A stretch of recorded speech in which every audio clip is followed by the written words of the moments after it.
Axel et les filles encore ce matin pour le kiosque d'Europe 1. Axel de Tarlet pour l'économie.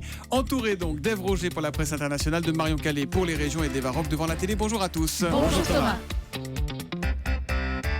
On commence avec vos quotidiens nationaux et Libération qui titre sur le traité de tous les noms. C'est le TAFTA, projet d'accord de libre-échange entre les États-Unis et l'Union européenne, qui fait face à une opposition grandissante en Europe. Libé qui nous annonce un accord qui a toutes les chances d'être mort-né.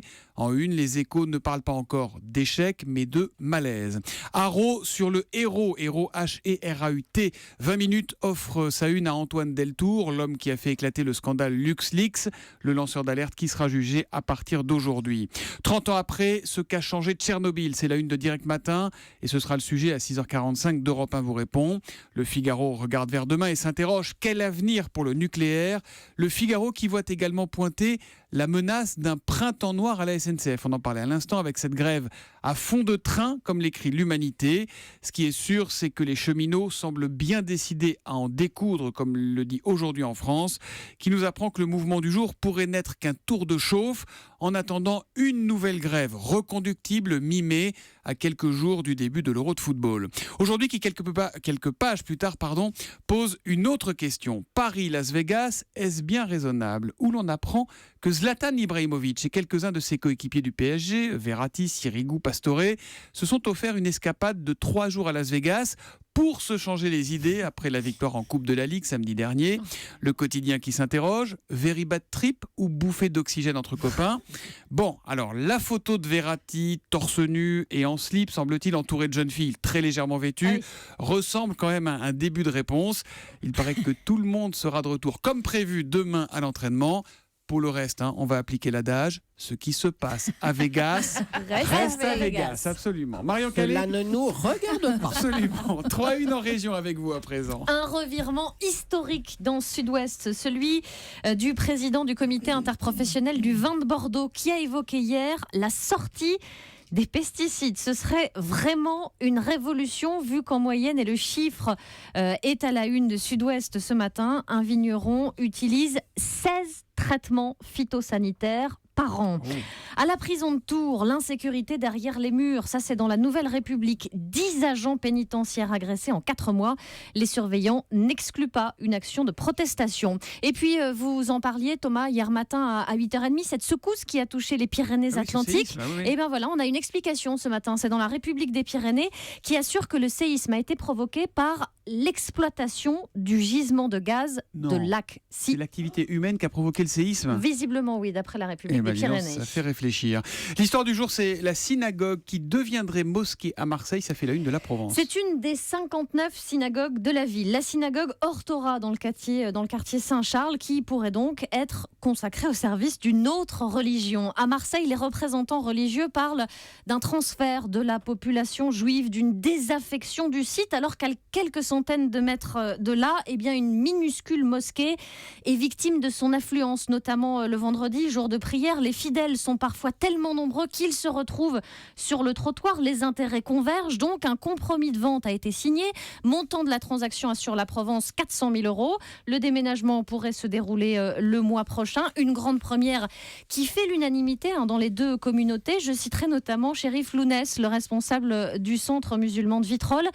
On est dans la continuité spirituelle, ça reste la maison de Dieu. Il aurait été dommage que cette synagogue de Marseille soit transformée en bar. On a une belle histoire toute simple qui montre que les rapports humains peuvent être assez... Ça peut être facile. Finalement. Exactement. C'est dans la Provence ce matin. Merci beaucoup Marion Calais.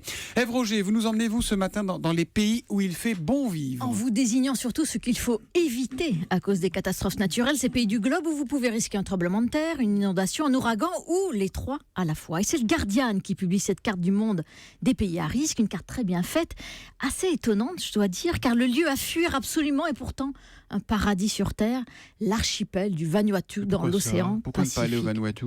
Tenez-vous bien, je vais vous le dire, en 2015, le Vanuatu a connu en quelques semaines un séisme, une éruption volcanique et un cyclone. Résultat, 75 000 personnes sans refuge et 96% des cultures détruites. D'ailleurs, il faut le savoir. Comme ça, c'est moins tentant. On sait que c'est un paradis fiscal, donc on peut y aller pour son portefeuille.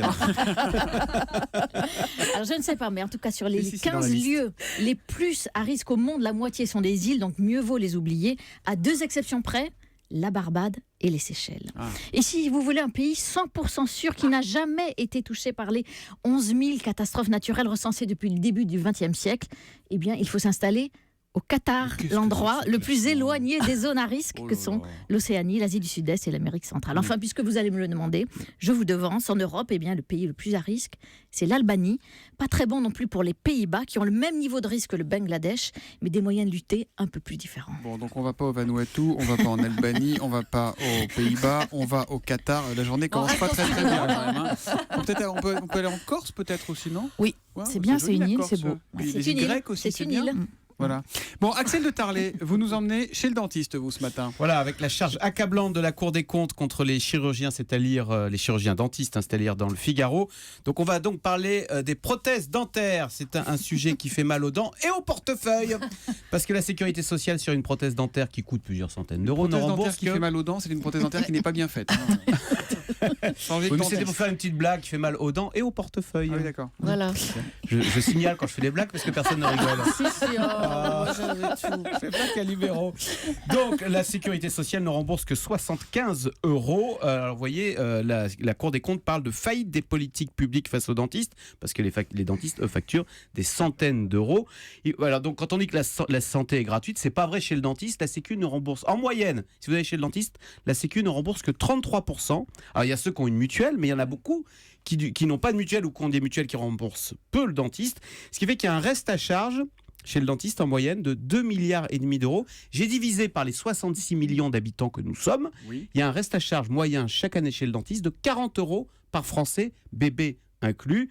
La Cour des comptes donc déplore... Avec des dents, alors. Oui, oui. C'est vrai que les bébés n'ont pas de dents.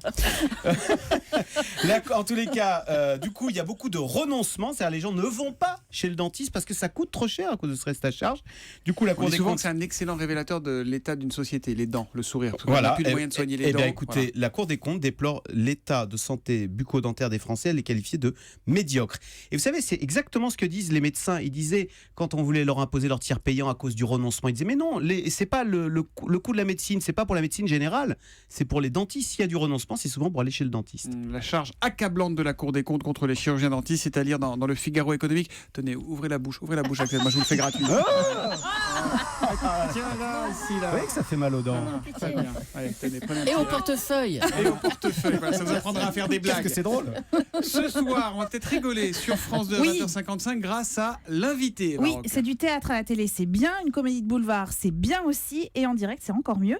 C'est l'histoire d'un chômeur de 59 ans qui vient enfin de décrocher un entretien pour un boulot. Et il décide d'inviter le DRH chez lui pour un dîner et pour mettre toutes les chances de son côté. Et pour réussir parfaitement cette soirée, il va demander avec sa femme l'aide des conseils il va demander les conseils du voisin qui est un coach mais pas franchement doué. Bon alors, il arrive dans combien de temps alors? Parce que, je sais pas moi, mais il va falloir faire très vite. Oh bah on est prêt, presque, hein. Et puis cette cravate, là, c'est n'importe quoi. Et Colette, la coiffure. Oh bah la coiffure, ça ira, hein. Et puis ces tableaux, c'est pas possible. Je vous préviens, je change pas le poisson rouge. Vous n'aurez pas le poste. On est foutu. Alors, vous aurez reconnu les voix de Patrick Chenet, d'Evelyne Bouil et de Laurent Gamelon. On est allé demander quand même à Patrick Chenet s'il fait que la pièce soit en direct à la télé changeait quelque chose pour lui. C'est vrai que dans un petit coin de mon cerveau, il y a aussi quand même la proximité de la caméra, le son qui va être capté d'une façon différente et que on peut aussi de temps en temps se permettre une modulation un peu différente sans perdre de vue le public qui est là. Mais je pense qu'il y a un dosage à faire, oui. Parce que l'idée, c'est comment faire pour que vous, téléspectateurs, ayez l'impression en fait dans le théâtre. Alors le premier avantage, c'est que Patrick Chenet et Evelyne Bouil ont déjà joué 350 fois cette pièce, c'était en 2003, oui. donc ils connaissent parfaitement la mise en scène. Et cette mise en scène de Jean-Luc Moreau a été vraiment conçue pour la captation télé avec un travail sur les lumières. Il y a 9 caméras au total qui vont capter la C'est pièce. pratique de mettre des caméras quand on veut diffuser Et à oui, la télé. exact, Ouais, mais il y en a 9, mon cher Thomas, dont une qui est en coulisses pour capter des petits moments qui seront Ah, c'est diffusés sympa, avant ça. la pièce. C'est Voilà, sympa, pour qu'il y ait ça. un petit côté coulisses. Et puis surtout, les comédiens portent des micros. Ah bah Alors, oui. ne les cherchez pas. Ah bah non, mais c'est pas si évident que ça, parce qu'avant, le théâtre, il n'y avait pas de micro sur les comédiens. Ne les cherchez pas, ils sont totalement dissimulés, mais vous avez l'impression d'un son naturel, comme si vous étiez dans le théâtre, du théâtre. Donc, mais conçu pour tous. Tous au théâtre ce soir en direct grâce à France 2, 20h55. L'invité a. J'ai un petit problème de tout, moi. Rideau sur le Vous ne pourriez kiosque. pas jouer au théâtre, Non, par je peux pas, exemple. moi. Voilà. Mais j'ai un problème de talent aussi. Rideau sur le kiosque. À demain, les amis.